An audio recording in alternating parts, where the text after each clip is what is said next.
বিল সেটা রাজ্য সরকার মেনে নিয়েছে এবং পোর্টালে কেন্দ্রের যে ওয়াকফ বিল সেটা মেনে নিয়েছে এবং রাজ্য সেন্ট্রাল পোর্টালে সেটা তুলবে, সেটা তারা জানিয়েছে। আমি প্রথমে কথা হচ্ছে ওয়াকফ বিলটা কি আছে এটা অধ্যয়ন করা উচিত। কোথাও কোনো ইয়েতে ছিনিয়ে নেওয়া কিংবা করা এসব কিছু ছিল না।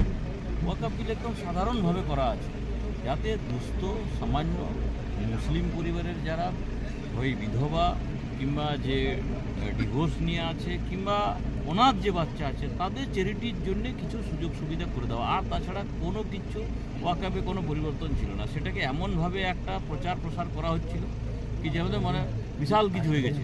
আমরা যদি দেখি তাহলে এই ওয়াকফে আপনার যে বোর্ড আছে সেই বোর্ডের যারা যারা যুক্ত আছে এমন বহু লোক আছে যারা মানে আপনার ধরুন বিঘার পর বিঘা জমি দখল করে রেখেছে। এটা কারা?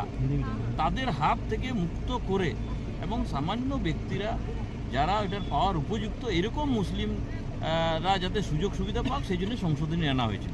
মানতে বাধ্য আছে, কারণ পার্লামেন্ট সেটাকে চর্চা করে আর এনেছে। পার্লামেন্টে সবাই ভাগ নিয়েছিল এবং সেখানে চর্চা করে ভোটাভুটির মাধ্যমে এসেছে। এটা নতুন কোনো বিষয় নেই। এটাকে কি আছে শুধুমাত্র ভোট ব্যাংকের স্বার্থে মমতা ব্যানার্জি অ্যান্ড কোম্পানি সেটাকে অপপ্রচার করছিল, যেটা মানুষ মেনে নেয়নি এবং তাকে নিজেও বাধ্য হলো মানতে থাকছে। আজকে